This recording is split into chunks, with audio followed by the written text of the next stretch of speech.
সবাইকে আমার প্রীতি শুভেচ্ছা জানিয়ে আমার কার-19 এবারে ঠাকুরনগরে প্রায় ১,৫০০ চিঠি গেছে।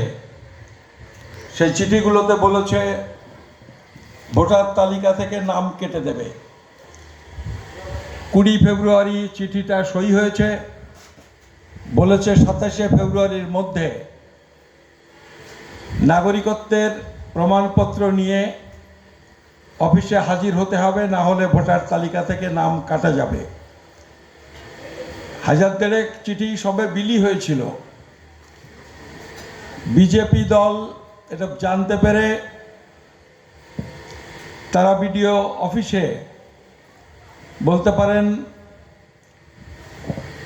তারা ডেপুটেশনে যায়, তারা বলে কয়ে এইটাকে স্থগিত করেছে ইলেকশন পর্যন্ত। এই সমস্ত দেখে আমরা কলকাতাতে ওই ২০শে মার্চ ওই মিটিংটার বন্দোবস্ত করেছিলাম। এর মধ্যে ১১ তারিখ রুলস ডিক্লেয়ার হয়েছে।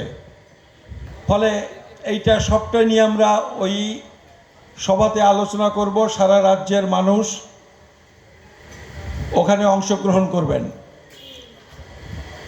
আমরা এই যে সব মিটিং করছি, সেখানে শুরুতে আপনাদেরও আবেদন করব, আপনারা এই এলাকার কিছু মানুষ আপনারা ২০ তারিখে ওই সভায় অংশগ্রহণ করেন।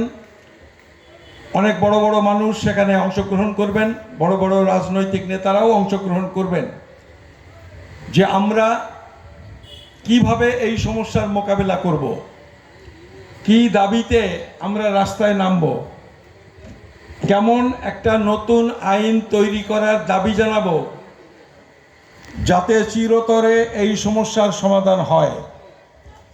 অত্যন্ত গুরুত্বপূর্ণ সভা।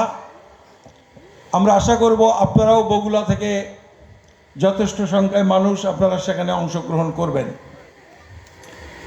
আজকের যে বিষয় এখানকার ঘোষক আমাকে বলবার জন্য বললেন, সেটা হলো কার-19 এবং এই যে বিধি রুলস যেটা ঘোষণা হয়েছে, মূলত এই বিষয়।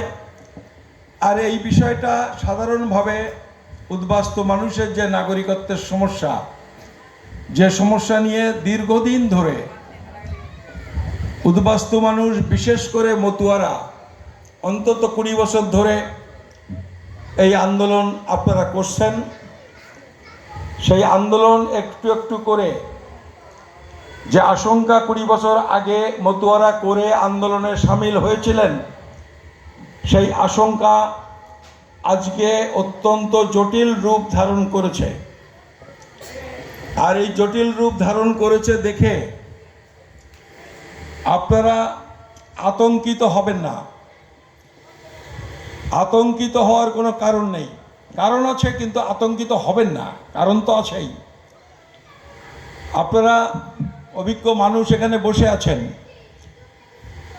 আমরা গ্রামে গঞ্জের মানুষ জানি যে ওই ভোরবেলার অন্ধকারটা আরও বেশি গাঢ় হয়। রঙিন সূর্য উঠবার আগে ভোরবেলায় যে অন্ধকার, সেই অন্ধকারের মধ্যে আমরা এখন আছি। এই অন্ধকার কেটে নতুন আলো উঠবে, নতুন সূর্য উঠবে। ফলে আতঙ্কিত না হয়ে আন্দোলনের ময়দানে নামতে হবে। চোর ডাকাতের ভয় পেলে কিন্তু বাস করা যাবে না। চোর ডাকাতের উৎপাত হলে তার জন্যে ব্যবস্থা নিতে হয়, ব্যবস্থা নিয়ে নিজেদের রক্ষা করতে হয়।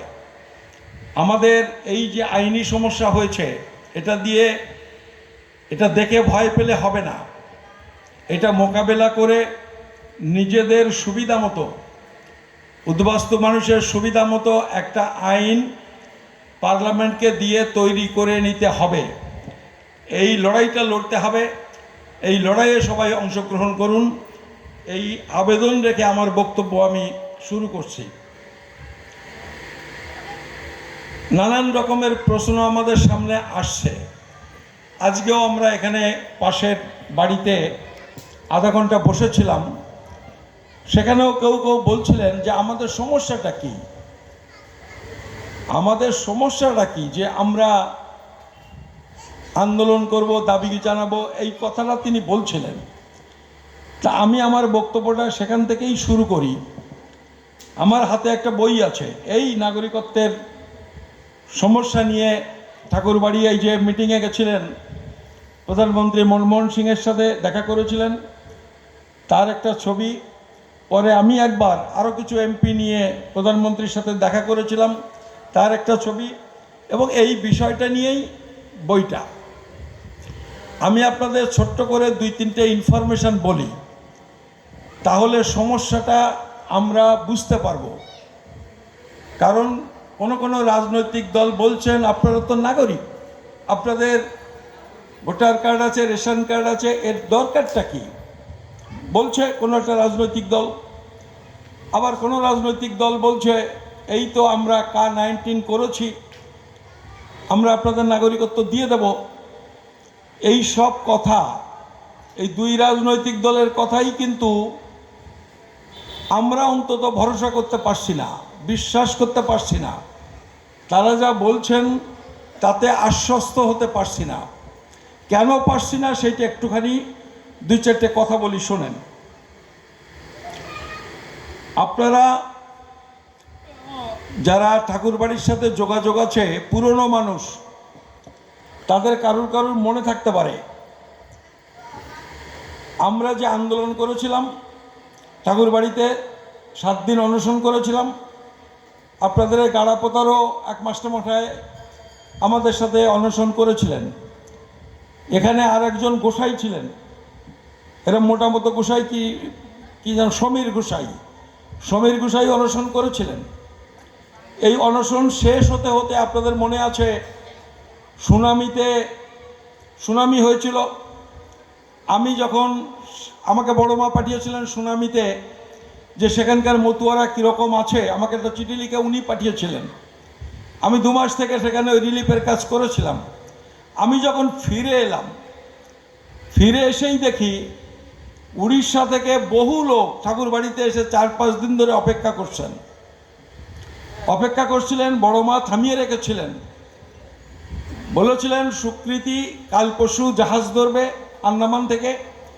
ও আসার পরে এই আইন কানুন তো আমরা ভালো বুঝি না, ওর সাথে কথা বলে তোমাদের কি সমস্যা, কিভাবে সমাধান হবে, এটা আমরা করব। বিষয়টা ছিল উড়িষ্যার কেন্দ্রপাড়া জেলা, ওই যে পারাদ্বীপ যেখানে সুপার সাইক্লোন হয়েছিল, তার মধ্যে মহাকালপাড়া ব্লক।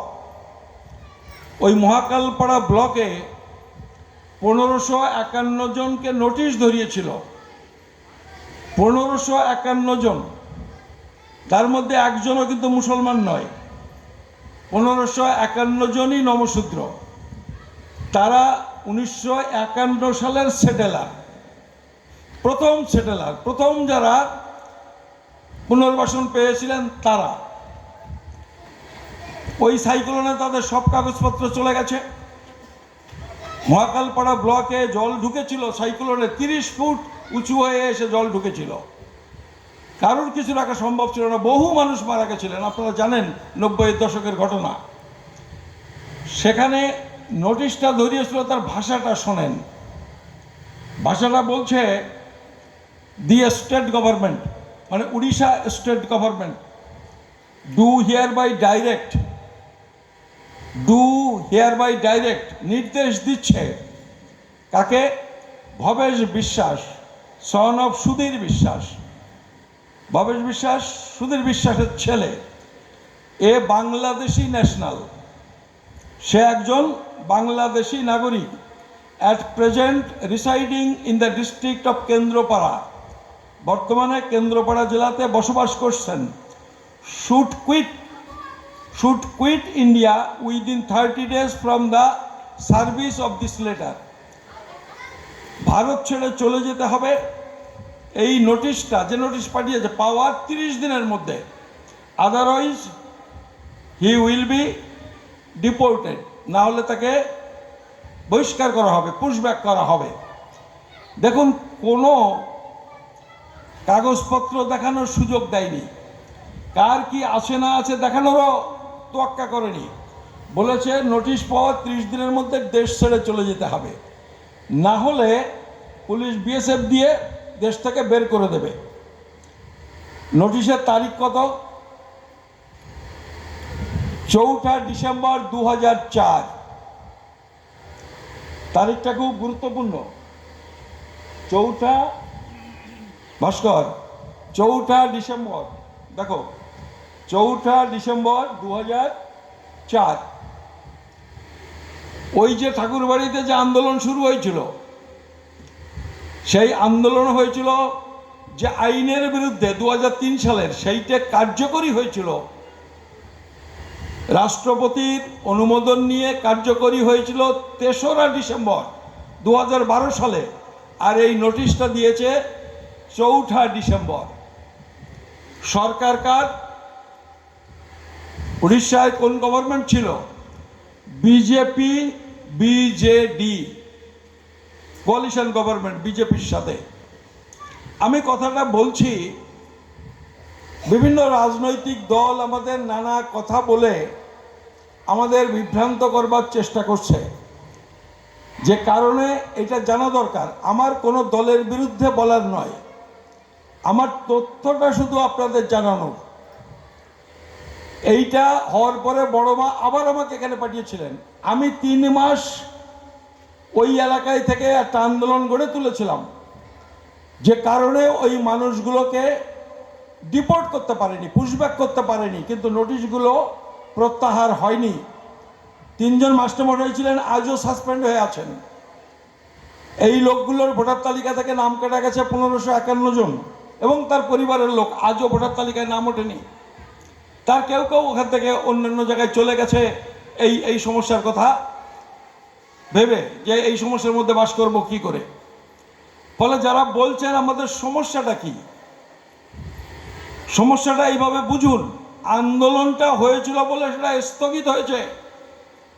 সেই সময় দেখবেন এখানকার গণশক্তি কত রিপোর্ট লিখেছিল, সিপিএম একটা ভালো ভূমিকা নিয়েছিল, যেটা সত্যিই সেটা বলতে হবে। আমি কিন্তু সিপিএম করি না, কিন্তু এই তথ্যগুলো জানতে হবে। এইটা একটা ঘটনা বললাম। তারপরে দেখুন, আমি যেটার নাম বলি, অশোক খরাতি, নবরঙ্গপুর জেলা; খোকন চৌধুরী, নবরঙ্গপুর জেলা; অনিল চন্দ্র রায়, অমরকোট জেলা; অনিল মিস্ত্রি, রায়গড় জেলা। এসব দণ্ডকারণ্যের বিভিন্ন জেলা, এরা সব সেটেলমেন্ট পাওয়া লোক। ওই গভর্নমেন্ট তাদের বিরুদ্ধে নোটিশ দিয়ে এদের পুশব্যাক করে দিয়েছে।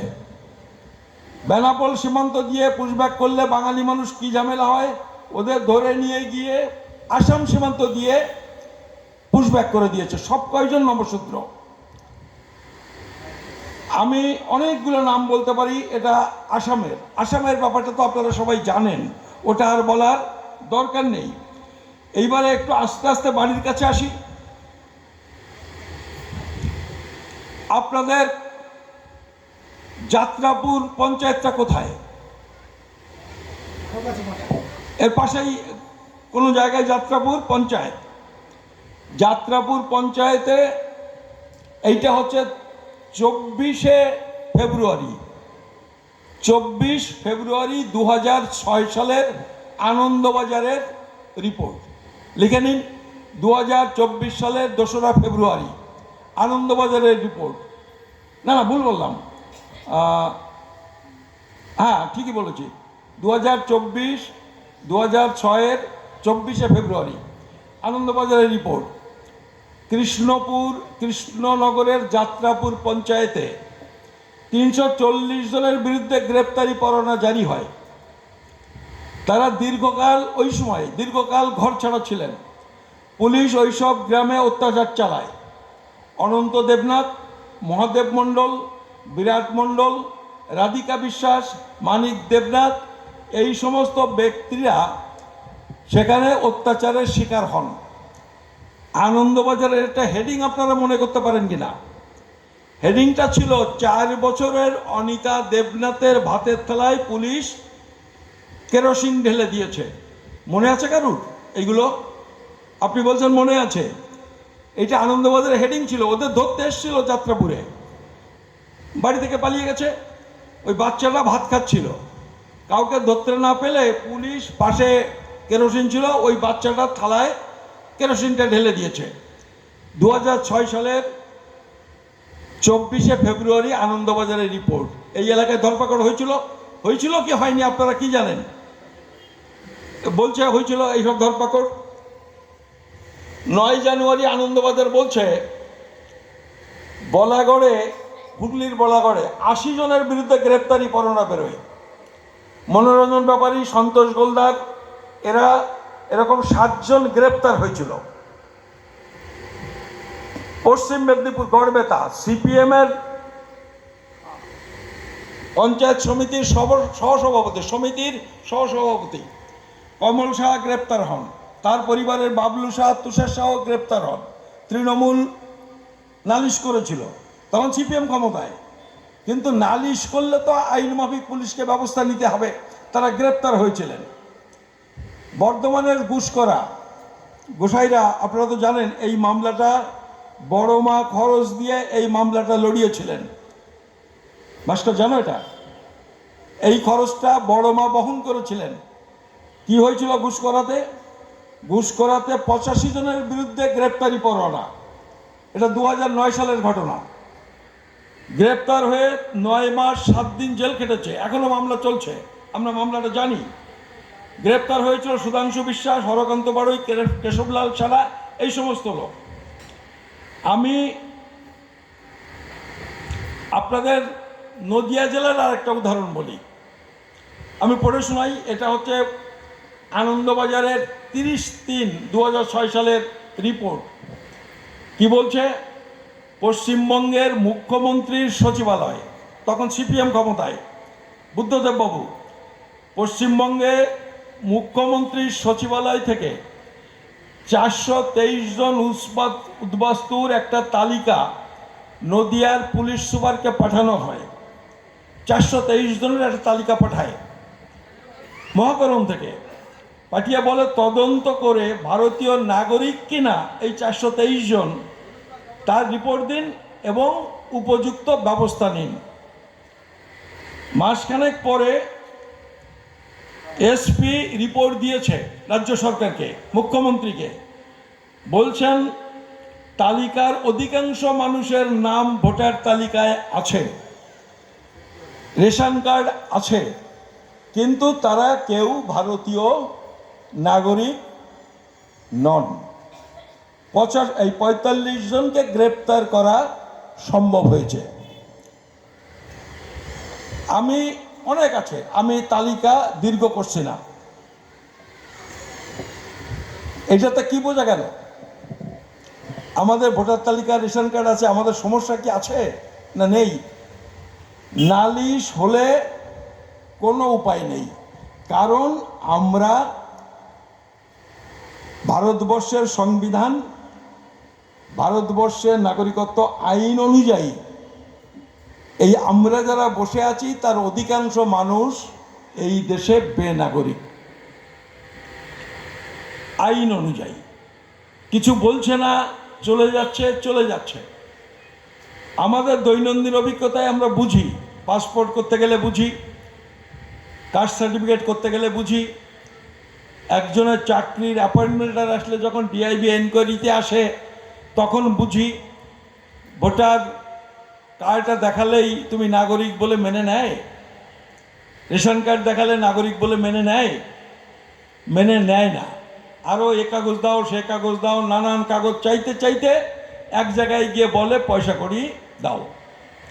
তার মানে হলো আইন আমাদের পক্ষে নয়। এই আইনটা আমার পক্ষে আনার চেষ্টা আমাদের করতে হবে। ফলে এই জায়গাটাকে পরিষ্কার হন যে ভোটার তালিকায় নাম থাকলে হবে না। ভারতের কনস্টিটিউশন আমার ব্যাগে আছে, 326 ধারা বলছে সংবিধানের, আপনি নাগরিক হলে তাহলেই আপনার নাম ভোটার তালিকায় উঠবে। যদি কোনো রকমে ধরে পুলিশ টুলিশ এই পার্টি ধরে, নেতা ধরে, এদিক ওদিক করে যেভাবে আমরা করি, এভাবে ভোটার তালিকায় নাম উঠে গেছে বলে বলবো আমি নাগরিক, এইটা হবে না। নাগরিক হলে ভোটার তালিকায় নাম উঠবে, এইটা হচ্ছে আইন। এই আইন নিয়ে কেউ কোনোদিন কথা বলেনি। আপনারা তো এই এলাকার লোক, একসময় সবাই কংগ্রেস করতেন। কংগ্রেস আমলে আপনি নাগরিক না আপনি নাগরিক না, এই সব নিয়ে তারা কোনোদিন মাথা ঘামায়নি। কোনো দল এই নিয়ে মাথা ঘামায়নি। 2004 সালে বিজেপি এই আইন করার পর থেকেই এই সমস্যাটা আমাদের ঘাড়ে চেপে বসেছে। আমি কথাটা বলছি, যারা মনে করছেন বিজেপি আমাদের উদ্ধারকর্তা, আমি তাদের জীবনের অভিজ্ঞতার সাথে মিলিয়ে দেখতে বলছি। বিশেষ করে বয়স্ক লোক দেখবেন, হিসেব করে ওই 2003 সালে বিজেপি নতুন আইন তৈরি করলো, সমস্যাটা আমাদের ঘাড়ে চেপে বসলো। আজকে তাদের অবস্থান হলো, গ্রামে একটা কথা বলে না, সাপ হয়ে কাটা, ওজা হয়ে ঝাড়া। তারা আইন করে আমাদের সর্বনাশ করেছে। এখন আরও কিছু কিছু সংশোধনী নিয়ে বলছে আমরা বাঁচিয়ে দেব, আমাদের সাথে থাকো, আমাদের ভোট দাও। এবং আমরা তো সাধারণ মানুষ, অত বুঝি না, আমরা ভাবছি ঠিকই বোধহয়। এইটা হচ্ছে আজকের অবস্থা। দেখেন, একটা কথা একটু ভালো করে জেনে নিন, আমাদের দেশের 5টা নিয়ম আছে, 5টা পথ আছে, যে পথে ভারতের নাগরিক হওয়া যায়। আমি আইনের কথা বলছি, কি হওয়া উচিত সেইটা আমি বলছি না, কি হওয়া উচিত সেইটা নিয়ে আমরা আন্দোলন করার কথা বলছি। যেটা হওয়া উচিত সেইটা আইন করার জন্য আমরা আন্দোলন করার কথা বলছি। আমরা এখনো কিন্তু বুঝি অনুচিত যেটা, উচিত নয় যেটা, সেইটা আইন হয়ে বসে আছে। কথাটা বোঝা গেল? যেটা উচিত নয় আইন, সেইটা হয়ে বসে আছে। তাই আমরা আন্দোলন করতে বলছি, যেটা উচিত সেইটা আইন করার জন্যে। এইটা একটু মাথায় নিন। 5টা পথ হচ্ছে, ভারতবর্ষের নাগরিক হতে গেলে বাই বার্থ নাগরিক হওয়া যাবে। এই মাটিতে জন্মগ্রহণ করলে জন্মসূত্রে নাগরিকত্ব পাওয়ার নিয়ম আছে। আরেকটা হচ্ছে বাই রেজিস্ট্রেশন, এসে দরখাস্ত করে আপনি নাগরিক হন, সার্টিফিকেট দেবে। আর একটা হচ্ছে বাই ন্যাশনালাইজেশন। রেজিস্ট্রেশনের সাথে নিয়ম কানুনে কিছু পার্থক্য আছে, কিন্তু এটাও দরখাস্ত করে নাগরিকত্ব পাওয়া। আর একটা হচ্ছে বাই ডিসেন্ট, সেটাও দরখাস্ত করে নাগরিকত্ব পাওয়া, নিয়ম কানুন কিছু আলাদা। আর পঞ্চম হচ্ছে by incorporation of new territory. ওই গোয়া, দমন দিউ ভারতের অন্তর্ভুক্ত হলো, সেখানকার লোকরা কি করে নাগরিকত্ব পাবে? এই আমাদের সিকিম আমাদের ভারতের অন্তর্ভুক্ত হয়েছিল, তারা কি করে নাগরিকত্ব পাবে? এই যে আমাদের ছিটমহলগুলো, জলপাইগুড়ি, কুচবিহারের ছিটমহলগুলো আমাদের অন্তর্ভুক্ত হলো, তারা কি করে নাগরিকত্ব পাবে? এইগুলো সেখানে। তা আমাদের এত কিছু জানার দরকার নেই। আমাদের কাছে 2টো পথ আছে, একটা হচ্ছে বাই রেজিস্ট্রেশন, আর একটা হচ্ছে বাই বার্থ, জন্মসূত্রে আর নিবন্ধীকরণের মাধ্যমে। অত জটিল আইনের মধ্যে যাওয়ার দরকার নেই। এই 2টো পথ আমাদের ক্ষেত্রে, আমরা যারা পূর্ব পাকিস্তান বা বাংলাদেশ থেকে এসেছি, এইটার ক্ষেত্রে সংবিধান বলেছে যে 1948 সালের, 48 সাল মানে দেশ ভাগ হওয়ার 11 মাসের মধ্যে বা 11 মাস পরে, 1948 সালের 19শে জুলাই, মানে 20 জুলাই নয়, 25 জুলাই নয়, 19শে জুলাই এই পর্যন্ত যারা এসেছেন পূর্ব পাকিস্তান বা বাংলাদেশ থেকে, বাংলাদেশ তো তখন হয়নি, পূর্ব পাকিস্তান থেকে যারা 1948 সালের 19শে জুলাইয়ের আগে এসেছেন, আমি পশ্চিম পাকিস্তানের ব্যাপারটা রাখছি না, আমরা আমাদের সমস্যাটা বলছি। পূর্ব পাকিস্তান থেকে যারা 1948 সালের 19শে জুলাইয়ের আগে এসেছেন, তারা ভারতবর্ষের নাগরিক। এসেছি বললে তো হবে না, এসেছেন তার ডকুমেন্ট লাগবে, বর্ডার স্লিপ লাগবে। এসে যদি জমি কিনে থাকেন, তার আগে জমির দলিলটা লাগবে। ইন্স্যুরেন্স যদি করে থাকেন ইন্স্যুরেন্সের একটা কাগজ লাগবে, সরকারের কোনো একটা ডকুমেন্ট লাগবে যে 48 সালের 19শে জুলাইয়ের আগে আপনি এসেছেন। এইটা যদি থাকে তাহলে আপনি নিরাপদ। আমার ধারণা আমার সমাজের মধ্যে প্রায় কেউ নেই। কেউ যদি এসেও থাকেন তার একটা জমি কিনতে কিনতে 5 বছর দেরি হয়েছে, এখন ওইটা নিয়ে গেলে তো বলবে তুমি এই সালে এসছো, তুমি তো 49 সালে আসনি। ফলে এইটা আসলে সে নাগরিক নয়। তবে সে নাগরিকত্ব পেতে পারে কিভাবে? যদি সে আবেদন করে নাগরিকত্ব নিয়ে থাকে, ওই বাই রেজিস্ট্রেশন। এইটা আমাদের কারুর কারুর কাছে আছে, কি আছে না? যারা ক্যাম্পে ট্যাম্পে ছিলেন, কোনো ক্যাম্পে সেই সময় দায়িত্ব দিয়েছিল ক্যাম্প ইনচার্জকে, পরে যেটা জেলা শাসককে দিয়েছিল, ওই সময় ক্যাম্প ইনচার্জকে দায়িত্ব দিয়েছিলেন যে ক্যাম্প ইনচার্জ নাগরিকত্বের সার্টিফিকেট ইস্যু করতে পারবে। অফিসাররা তো সবাই সমান হন না, কোনো ক্যাম্পের ইনচার্জ ডেকে ডেকে বলেছে নাগরিকত্বের সার্টিফিকেট নাও, এটা লাগবে কাজে। অনেকে আসতে চায়নি, নিতে চায়নি, যে ও আবার গিয়ে ওখানে দেরি হবে, সময় নষ্ট, নেননি। আর কোনো জায়গার অফিসার তারা বলেইনি আমাদের লোক জানে না। আবার অনেকে যারা নিয়েছিলেন এত বছর পরে তাদের কাছে সেটা নেই। তাহলে যারা নাগরিকত্ব নেননি তারা কিন্তু ভারতবর্ষে নাগরিক নন। 48 সালের পর থেকে যারা এসেছেন তারা ভারতবর্ষের নাগরিক নন। আপনি সেটেলমেন্ট পেতে পারেন, সেটা আন্দামানে হতে পারে, দণ্ডকারণ্যে হতে পারে, নৈনিতালে হতে পারে, বা ধুবুলি একাম থেকে বিভিন্ন জায়গাতে সেটেলমেন্ট পেতে পারেন, বা ভোটার তালিকায় নাম আছে, সরকারি চাকরি করছেন, আর্মিতে চাকরি করছেন, কার্গিল যুদ্ধ লড়েছেন, যত কথাই বলুন, আইন বলবে আবেদন করে নাগরিকত্ব নিয়েছেন কি নেননি, আর কিচ্ছু হবে না। এনআরসি যদি হয় নাগরিকত্বের ওই সার্টিফিকেট লাগবে, আর এনআরসি তো হবে, সেটা আমি একটু পরে বলছি। এইটা বোঝা গেল।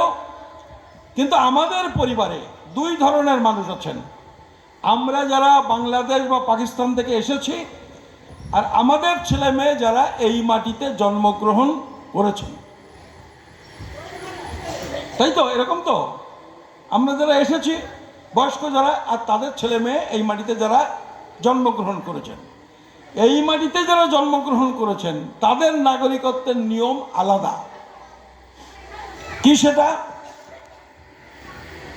ভারতের সংবিধান বলেছিল এবং 1955 সালের নাগরিকত্ব আইন বলেছিল যে এই মাটিতে জন্মগ্রহণ করলেই সেই শিশু, ছেলে বা মেয়ে, সে ভারতের নাগরিক জন্মসূত্রে। কিন্তু এই আইন ছিল, কথাটা বুঝে নিন, এই আইন ছিল। অনেকে যারা বয়স্ক লোক তারা পৌরবিজ্ঞান পড়েছেন, সেখানে বলেছেন যে কি বলছেন, এই তো ছিল। সেটা ছিল, এইটা আর এখন নেই। এখন কি আছে সেইটা বলি, আমি মধ্যখানের বিষয়গুলোতে যাচ্ছি না, জটিল হয়ে যাবে। এখন কি আছে? এখন যেটা আছে, এই আজকেও যেটা আছে, এই যে রুলস বেরিয়েছে, রুলস বের করার পরেও যেটা আছে, কা আইন হয়েছে, কা আইন হওয়ার পরেও যেটা আছে, আমি সেইটা আপনাকে বলি। সেটা হলো, আপনার সন্তান যদি ভারতের মাটিতে জন্মগ্রহণ করে থাকে এবং যদি সে জন্মসূত্রে নাগরিকত্ব পেতে চান, তাহলে তার মা এবং বাবা দুইজনকেই ভারতের বৈধ নাগরিক হতে হবে। বুঝতে পারছেন সমস্যাটা? আমি এসেছি বাংলাদেশ থেকে কি পাকিস্তান থেকে, আমি এসে আবেদন করে নাগরিকত্ব নিইনি, মানে আমি নাগরিক নই। আমার ছেলে মেয়ে এই মাটিতে জন্মগ্রহণ করেছেন, সে নাগরিকত্ব পাবে না। এই আইনটা 2003 সালে বিজেপি তৈরি করেছে। অটল বিহারী বাজপেয়ী তখন প্রধানমন্ত্রী। বিজেপি বলছে আমি সব সমস্যা মিটিয়ে দেব। আইন এনেছে কার? 19 জন্মসূত্রে নাগরিকত্বের ব্যাপারে কোনো কথা বলেছে? যারা আমাদের ছেলেমেয়েরাই আপনাদের কাছে আসবেন, যারা বিজেপি করেন, তাদের বলেন, ভাই, দাদা, কাকা, এই যে একজন ভদ্রলোক এলো, তিনি তো এই কথা বললেন যে এই মাটিতে জন্মগ্রহণ করলেও আমার ছেলে মেয়ে এই দেশের নাগরিকত্ব পাচ্ছে না, কারণ আমার নেই। আমি নাই মরে গেলাম, এই অবস্থায় মরে যেতাম, মরে গেলে ঝামেলা মিটে গেল। কিন্তু যে কল করে দিয়েছে বিজেপি, তাতে আপনি আমি মারা গেলেও আমার ছেলে মেয়েদের সমস্যা মিটছে না, তারা এই মাটিতে জন্মালেও মিটছে না। বিজেপি পুরুষানুক্রমে বেনাগরিক করার এই আইন তৈরি করেছে। তাহলে আমাদের নাগরিকত্ব সম্পর্কে অবস্থাটা বোঝা গেল। প্রথম সমস্যাটা কোথায় এলো? প্রথম সমস্যাটা 2003 সালে। 2003 সালে অনেক বড় আইন, আমি 3টে ধারা নিয়ে কথা বলবো। একটা বললাম জন্মসূত্রে নাগরিকত্বের প্রশ্ন, আর একটা হচ্ছে একটা আইন তৈরি করলো ওরা, সেই আইনটা কিন্তু নাগরিকত্ব আইনে আগে ছিল না। জন্মসূত্রে যেটা বললাম এটা তো অ্যামেন্ড করেছিল, এটা অ্যামেন্ড করেছিল, কিন্তু এইবার যে দুটো বলবো এই দুটো আমাদের নাগরিকত্ব আইনে ছিল না, বিজেপি তৈরি করেছে, নতুন করে তৈরি করেছে। কি সেটা? 2(1)(b), 2(1)(b) একটা সেকশন নতুন করে আমাদের নাগরিকত্ব আইনে ঢুকিয়ে বলেছে বিনা পাসপোর্ট ভিসা বা ওই রকম কোনো অনুমতিপত্র ছাড়া যিনি ভারতে এসেছেন বা ভিসা নিয়ে এলেও ভিসার মেয়াদ শেষ হয়ে যাওয়ার পরেও ভারতে থেকে গেছেন, এই দুই ক্যাটাগরি হলো অনুপ্রবেশকারী। এবং এই অনুপ্রবেশকারীরা ভারতে কোনোভাবে, ওই যে 5টা পথ বলেছি, এই 5টা পথের কোনো পথে ভারতের নাগরিকত্ব পাবে না। তাদের ওই যাত্রাপুরের মতো পুলিশ যখন মনে করবে ধরবে, তাড়াবে, যা খুশি করবে। এই আইনটা বিজেপি তৈরি করে। তাহলে এই একটা করলো। এই যেটা করলো, করে তারা কি বললো?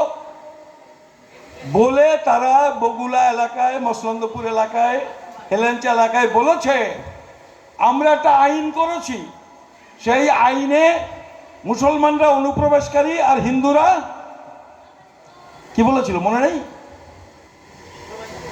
শরণার্থী। বলছে মুসলমানরা অনুপ্রবেশকারী আর হিন্দুরা শরণার্থী। আইন কি করেছে? আইন করেছে হিন্দু মুসলমান যেই হোক, বিনা পাসপোর্টে আসলেই বা ভিসার মেয়াদ শেষ হওয়ার পরে থাকলেই অনুপ্রবেশকারী, কোনো হিন্দু মুসলমান নেই। এই আইন করলো, প্রচার শুরু করলো গ্রামে গঞ্জে, তাদের যে লোকজন আছে, যে হিন্দুরা শরণার্থী, মুসলমানরা অনুপ্রবেশকারী, মুসলমান তাড়াবো। আমরা ওপার বাংলা থেকে এসেছি ঘর বাড়ি ছেড়ে, মুসলমান তাড়ানোর কথা বললে আমাদের একটু মনে মনে একটু ভালো লাগে। আমরা বললাম আরে বাবা, বিজেপি তো তাহলে সাংঘাতিক কাজ করেছে। কিন্তু কাকে অনুপ্রবেশকারী করেছে? আসলে ওপার বাংলা থেকে এসেছে কারা বিনা পাসপোর্টে? মুসলমানরা কয়জন আর হিন্দু কয়জন? তাহলে ওই আইন যখন করলো, মুসলমানদের কার্যত অনুপ্রবেশকারী কাদের করলো? হিন্দুদের। আর প্রচারটা শুরু করলো উল্টো। এবং তারা যে মিথ্যে কথা বলেছিল সেইটা আবার নিজেরাই প্রমাণ করলো। কিভাবে? এই যে K-19টা কি? K-19টা কি? ওসব নাগরিকত্ব দেওয়ার আইন নয়। K-19 হচ্ছে ওই ঠাকুরনগরের আন্দোলন, আমাদের আন্দোলন। আমরা অনেক আন্দোলন করেছি দিল্লিতে। যারা জানে তারা এটা জানে যে কতবার আমরা অনশন করেছি দিল্লির যন্তর মন্তরে, কতবার আমরা ধর্ণা দিয়েছি দিল্লিতে। কেউ গেছে, আপনাদের এলাকায় দু একজন গেছে, সব খবর তো আমাদের খবর তো দেয় না। এই আন্দোলনের ফলে, মতুয়া এবং অন্যান্যদের আন্দোলনের ফলে তারা K-19টা বানাতে বাধ্য হলো। কি আইনটাতে আছে? বলছে ওই যে 2003 সালে বলেছিলাম যে কোনো দেশ থেকে যে কেউ ভারতে আসলে সে অনুপ্রবেশকারী, বিনা পাসপোর্টে আসলে, তা আমরা তার মধ্যে থেকে এই 3টে দেশের 6টা সম্প্রদায়কে ছাড় দিলাম। ছোট সম্পর্কের মধ্যে হিন্দু আছে, তাহলে হিন্দুদের আর অনুপ্রবেশকারী বলা হবে না। তাহলে আগে করেছিল তো, তাই তো ছাড় দিলে, নিজেদের তৈরি করা আইনে ছাড় দিল, দিয়ে বললো তারা হিরো হয়ে গেল। 16 বছর আপনাকে অনুপ্রবেশকারী করে রাখলো ওরাই। তারপরে এত আন্দোলনের পরে সে অনুপ্রবেশকারী তকমা থেকে মুক্তি দিয়ে বলল আমরা তোমাদের উদ্ধার করে দিলাম, ভোট দাও। আমরা দিলাম ভোট। কি আপনাদের এলাকায় ভোট তো তারাই বেশি পেয়েছে? এই তো আমাদের তো এখন ওদের দোষ দিয়ে কি লাভ? আমাদের তো এই বুদ্ধিবৃত্তি, আমরা এটা করেছি। তাহলে আমাদের দেখেন আমরা যা করলো আইন, ওই যে নাগরিকত্ব বাট ওটা সর্বনাশ যখন করলো, আর এইটা করলে তো আমরা কেউ নাগরিক না। এইবারে বলছে এইটা দুটো করে নিয়ে বলছে আর একটা আইন। কি আইন? সেটা 14A ধারা। ওটা 2(1)B, এটা 14A। কি আছে 14A-তে? বলছে কম্পালসারিলি, বাধ্যতামূলকভাবে সরকারকে এনআরসি করতে হবে। এনআরসি মানে আসলে এনআরআইসি। সিপিএমটা কি? সিপিএম হচ্ছে CPIM, এটা ওই এনআরআইসি সংক্ষেপে এনআরসি বলছে। National register of Indian citizens. ভারতের যত নাগরিক, মানুষ না, ভারতের যত নাগরিক তাদের একটা তালিকা। কি থাকবে সেই তালিকায়? আইনে বলে দিয়েছে 12টা পার্টিকুলার্স থাকবে, নাম, বাবার নাম, বউয়ের নাম, কোথায় জন্মেছেন ইত্যাদি ইত্যাদি 12টা, তাও আইনে লিখে দিয়েছে। এইটা থাকবে, 5টা রেজিস্টার হবে। সারা দেশের লোকের রেজিস্টারটা থাকবে দিল্লি, একটা রাজ্যে, আর একটা জেলায়, আর একটা ব্লকে, একটা পঞ্চায়েতে। একটা মানুষ মরবে, নামটা কাটা যাবে, একটা মানুষ জন্মাবে, ওই তালিকায় কম্পিউটারে নাম ঢুকবে। এইটা করেছে। এইবারে যখন নাম তোলা হবে তখন ওই যে আইন বললাম, আপনি নাগরিক কি নাগরিক না তার প্রমাণ দাও। কি বোঝা গেল কথাটা? ওই 1948 সালে 19শে জুলাইয়ের আগে যদি এসে থাকো দাও, যদি দরখাস্ত করে নাগরিকত্ব অর্জন করে থাকো সার্টিফিকেট দেখাও, আর জন্মসূত্রে যদি জন্মগ্রহণ করে থাকো জন্মের সার্টিফিকেট দাও। আগে তো জন্মের সার্টিফিকেট ছিল না, কিন্তু পরে আছে। যে পরেরগুলোর এই দেরি দেখালে তার মা বাবারটাও সাথে দিতে হবে, না হলে হবে না। তার মানে আমাদের হবে না। তাহলে দুটো জায়গাতে বন্ধ করে দিয়ে আরেকটা তৃতীয় আইন করলো, এবার এনআরসি করব। তার মানে আমাদের এই মতুয়া নোমগুলো তো বটেই, এটা তো 100 ভাগ। অন্যদের মধ্যেও একটা বড় অংশ, কায়েত বাউনের মধ্যেও, তারাও সবাই ছাড় পাবে তা না। আমার একটা ভিডিও একটু দেখবেন, আমি কালকে পোস্ট করেছি। আমি অধীর চৌধুরীকে জিজ্ঞেস করলাম, বেশি দিন আগে না, 19শে ডিসেম্বর দিল্লিতে ওর বাড়িতে গিয়ে আমি গেছিলাম এই ব্যাপারে কথা বলতে, যে আপনারা একটা ভূমিকা নিন। বলতে বলতে উনি বলছেন যে আমাকে দাদা বলে, বলছে সুকৃতিদা, আরে আমিও তো নাগরিক না, আমি তো বাড়ি আমার চট্টগ্রামে ছিল, বাবার সাথে চলে আইছি, যখন আমি এইটুকু ছিলাম আমি তো কিছু করিনি কাগজপত্র। তাহলে অধীর চৌধুরীরও কিন্তু সমস্যা। এনআরসি হলে কিন্তু অত সহজ হবে না। জানেন আপনাদের অলোকেশ দাসকে ডেকেছিল নির্বাচন কমিশন, মনে আছে? পার্থ চট্টোপাধ্যায় জেলে আছে, দিদির মন্ত্রিসভার সেকেন্ড ম্যান। আইন বিপক্ষে গেলে করার কিছু নাই। অধীর চৌধুরীও নেই। সুজন চক্রবর্তীকে জিজ্ঞেস করলাম, এইটা নিয়েই কথা হচ্ছিল। যেদিন কথা হচ্ছিল উত্তর 24 পরগনা জেলা অফিসের সামনে, আপনাদের এখানে তরুণ দে বোধহয় সিপিএম পার্টির না কি দে, সুমিত দে না, সুমিত দে, একদিন ও ছিল আলোচনায়। এই যেদিন কথা বলছি সেদিন ছিল উত্তর 24 পরগনা সিপিএমের জেলা সেক্রেটারি মৃণাল চক্রবর্তী, বারাসাতের অফিসে বসে কথা হচ্ছে তার চেম্বারে। সুজন চক্রবর্তী ওখানে এসে আমাকে ডেকে পাঠিয়েছিলেন একটু আলোচনা করার জন্য এই ব্যাপারে। তো এখানে কথায় কথা বলছে আমারও তো নেই। এইটা শুনে মৃণাল চক্রবর্তী বলছে আমারও তো নেই, আমি তো 62 সালে এসেছিলাম যখন এত বড় ছিলাম। মানুষ ভাবে, ওরাও ভাবতো যে এটা বোধহয় মতুয়াদের সমস্যা, এটা বোধহয় নমদের সমস্যা। এখন আইন নিয়ে যখন কথা আছে তখন বলছে যে আমাদের কারোর নেই। তাহলে এইবারে এইটাকে বেনাগরিক করার জন্য 14A ধারাটা করেছে, এনআরসি করবে, এটাও বিজেপি করেছে। তা আপনি বলুন তো দেখি, এত কিছুর পরেও কিন্তু আমাদের সমাজের একটা বড় অংশের মানুষ ভাবছে বিজেপি আমাকে উদ্ধার করবে, তাই না? এরকম ভাবছে না অনেকে? হবে না। এইবারে কথা হলো, এতদিন থেকে বলছিল যে আমরা রুলস প্রকাশ হলে নাগরিকত্ব পেয়ে যাবেন। 2003 সালের ওই আইন, 2003 সালে এই যে কালা কানুন, যেটা আমাদের সর্বনাশ যেটা হয়েছে, সেটা আইন কার্যকরী হয় 3 ডিসেম্বর 2004, 3রা ডিসেম্বর 2004।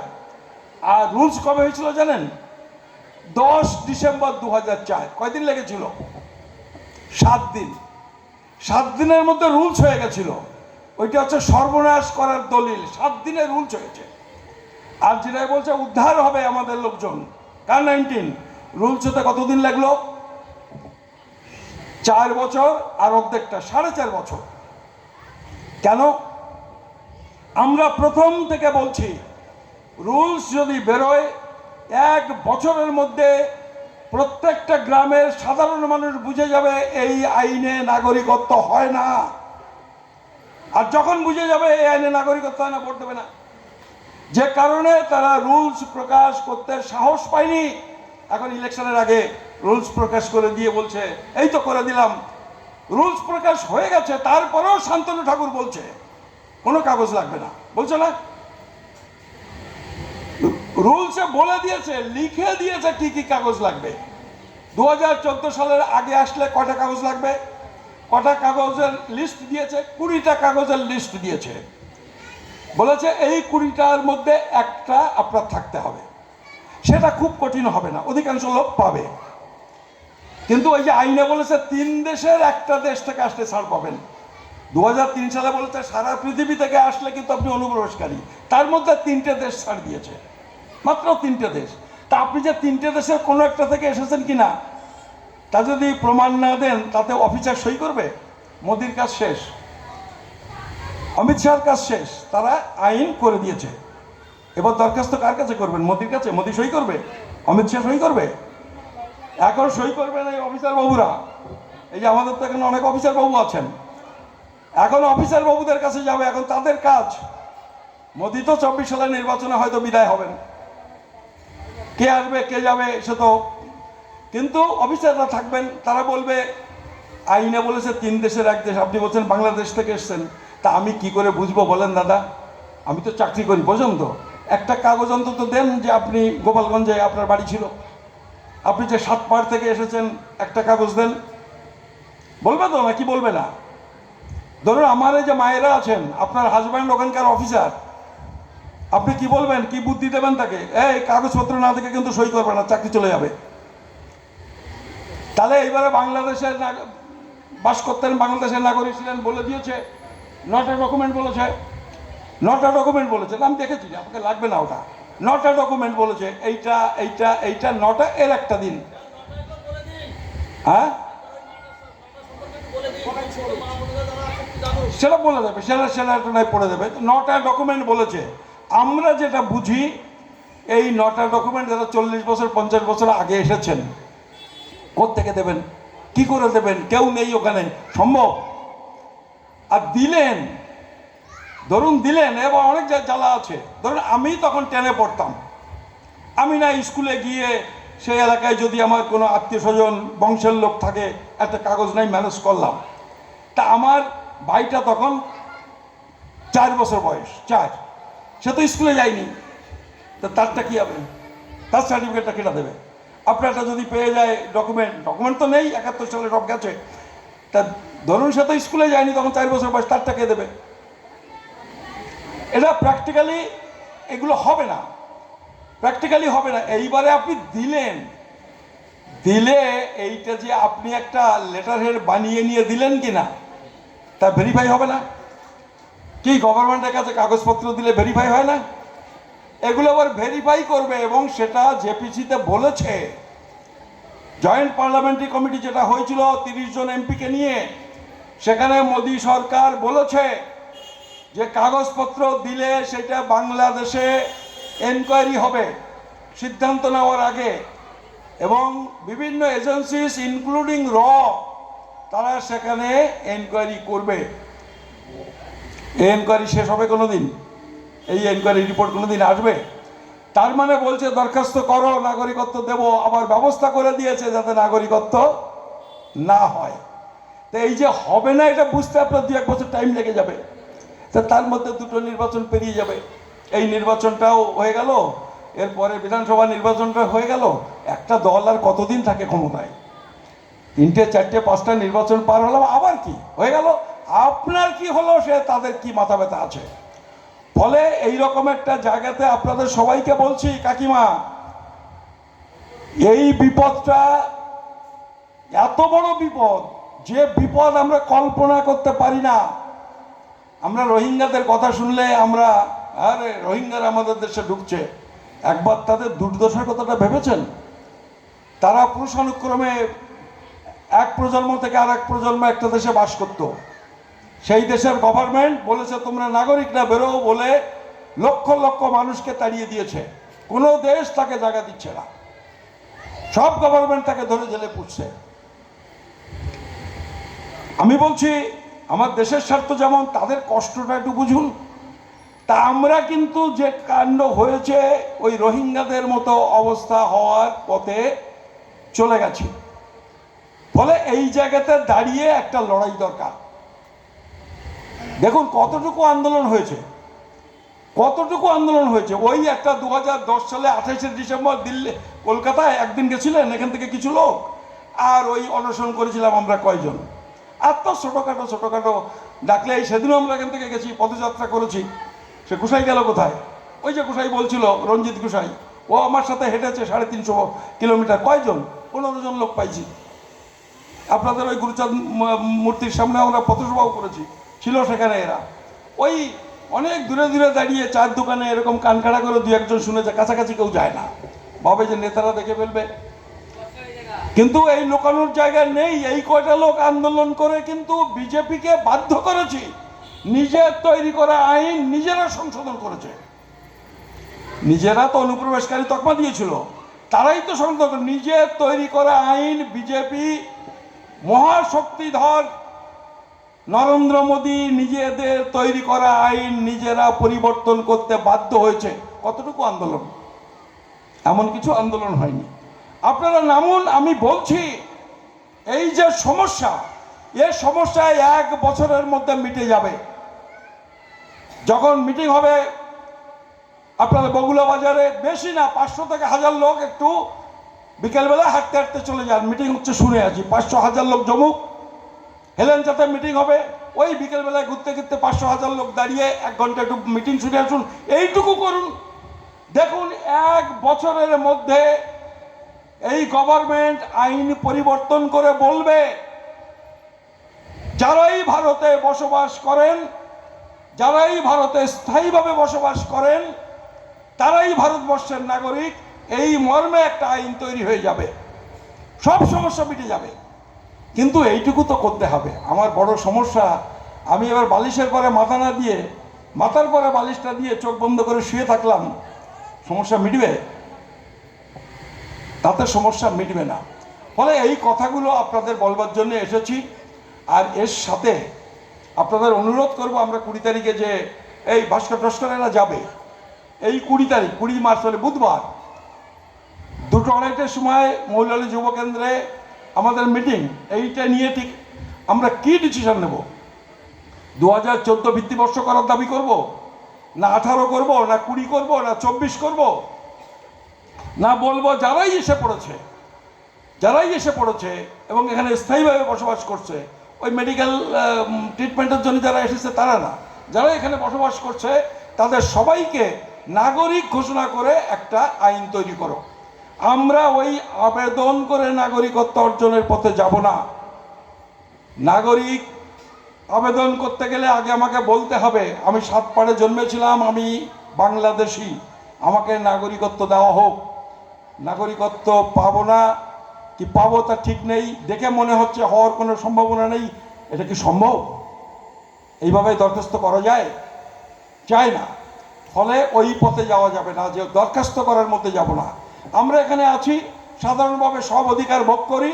তুমি একটা আইন করে এইটাকে আইন সিদ্ধ করে দাও, রেগুলারাইজ করে দাও, আমাদের এই বসবাসকে আইন সিদ্ধ করে দাও। এই দাবিতে লড়াই, অন্য কোনো কথার দরকার নেই। এই একটা দাবি, কানে কানে প্রত্যেকটা প্রতিবেশীকে, আপনার আত্মীয় স্বজন যে যেখানে আছে সবাইকে বলুন এইটা দাবি। এই দাবি এখন যেখানে যাব, হরিলুটে যাব ওইটা বলবো, মতুয়াদের মহোৎসবে যাব ওইটা বলবো, মিটিংয়ে যেখানে যাব এই আন্দোলন, এই আলোচনা, এই দাবি আমরা বলবো। এইটা করুন, এই সমস্যা মিটে যাবে। আপনাদের সবাইকে ধন্যবাদ, আপনাদের সবাইকে নমস্কার। জয় শ্রী হরিগুরুচাঁদ, ডক্টর আম্বেদকর, সবাইকে প্রণাম জানিয়ে আমার বক্তব্য শেষ করছি। নমস্কার। সম্মানীয় সুখবীর রঞ্জন বিশ্বাস মহাশয়কে অনুষ্ঠান কমিটির পক্ষ থেকে অনেক ধন্যবাদ। সুদীর্ঘ বক্তব্যে